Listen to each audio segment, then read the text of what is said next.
ಈ ಒಂದು ಜಾಗನ ಎಕ್ಸಾಕ್ಟ್ ಆಗಿ ಪಬ್ ಅಂತಾನೂ ಹೇಳಕ್ಕಾಗಲ್ಲ, ರೆಸ್ಟೋರೆಂಟ್ ಅಂತಾನೂ ಹೇಳಕ್ಕಾಗಲ್ಲ. ಲೈವ್ ಮ್ಯೂಸಿಕ್ ಜೊತೆಗೆ ಫ್ಯಾಮಿಲಿಗಂತಾನೆ ಡೆಡಿಕೇಟೆಡ್ ಆಗಿ ಪಬ್ ಥೀಮ್ ಅಲ್ಲಿ ರನ್ ಮಾಡ್ಕೊಂಡ್ ಬರ್ತಾರಂತ ಒಂದು ರೆಸ್ಟೋರೆಂಟ್ ಅಂತಾನೆ ಹೇಳ್ಬೋದು. ನಾನಿವತ್ತು ಬನಶಂಕರಿ 6 ಸ್ಟೇಜ್ ಟೆಕ್ನಾಲಜಿ ರೋಡ್ ಅಲ್ಲಿ ಲೊಕೇಟ್ ಆಗಿರುವಂತ ಕಾವೋ ಅನ್ನೋ ಒಂದು ಜಾಗಕ್ಕೆ ಬಂದಿದ್ದೀನಿ. ಇದ್ರ ಬಗ್ಗೆ ಹೇಳ್ಬೇಕಂತಾರೆ ಇದೊಂದು ಬೆವರೇಜ್ ಫ್ರೆಂಡ್ಲಿ ಫ್ಯಾಮಿಲಿ ರೆಸ್ಟೋರೆಂಟ್.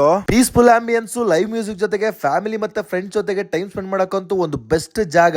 ಅಷ್ಟು ಮಾತ್ರ ಅಲ್ಲದೆ ನಮ್ಮ ಫಾಲೋವರ್ಸ್ ಅಂತಾನೆ ಇದೆ ಡಿಸೆಂಬರ್ 4ರಿಂದ 19ನೇ ತಾರೀಕುವರೆಗೂ ನೀವು ಎಷ್ಟೇ ಬಿಲ್ ಮಾಡಿದ್ರು ಕೂಡ ಬಿಲ್ ಮೇಲೆ 10% ಡಿಸ್ಕೌಂಟ್ ಕೊಡ್ತಾ ಇದ್ದಾರೆ. ಈ ಒಂದು ಆಫರ್ ಸೋಮವಾರದಿಂದ ಶುಕ್ರವಾರದವರೆಗೂ ಮಧ್ಯಾಹ್ನ 12 ಗಂಟೆಯಿಂದ ಸಂಜೆ 5 ಗಂಟೆವರೆಗೂ ವ್ಯಾಲಿಡ್ ಆಗಿರುತ್ತೆ. ನಾವಿಲ್ಲಿ kalmi kebab, malai soya, lal mirch paneer, cheese corn drop, garlic naan combination ಆಗಿ ಎಗ್ ಕರಿ ಮತ್ತೆ ಬಟರ್ ಚಿಕನ್. ಇಲ್ಲಿ ಮಾತ್ರ ಸ್ಪೆಷಲ್ ಸಿಗುವಂತ ಸ್ಟ್ರೀಮ್ ರೈಸ್ ಕಾಂಬಿನೇಷನ್ ಆಗಿ ತಾಯಿ ಕರಿ ಜೊತೆಗೆ ಮಾಕ್ಟೈಲ್ಸ್ ಅಂತ ತಗೊಂಡಿದ್ವಿ. ಸೋರ್ಲಾಗ್ ಹೇಳ್ಬೇಕಂದ್ರೆ ಫುಡ್ಸ್ ಎಲ್ಲ ಸೂಪರ್ ಆಗಿರುತ್ತೆ. ಫ್ಯಾಮಿಲಿ ಮತ್ತೆ ಫ್ರೆಂಡ್ಸ್ ಜೊತೆಗೆ ಒಂದೊಳ್ಳೆ ಪಾರ್ಟಿ ಮಾಡಕ್ಕೆ ಜಾಗ ಹುಡುಕ್ತಾ ಇರಿ. ಒಂದು ಜಾಗ ಅಂತೂ ಪರ್ಫೆಕ್ಟ್ ಆಗಿರುತ್ತೆ. ವಿಡಿಯೋನಿಗೆ ಸೇವ್ ಮಾಡ್ಕೊಂಡು ಫ್ರೆಂಡ್ಸ್ ಅಂಡ್ ಫ್ಯಾಮಿಲಿ ಜೊತೆಗೆ ಒಂದೊಳ್ಳೆ ಪಾರ್ಟಿ ಮಾಡ್ಬೇಕು ಅಂತ ನೀವು ಒಂದು ಜಾಗ ಅಂತೂ ಪಕ್ಕಾ ವಿಸಿಟ್ ಮಾಡಿ.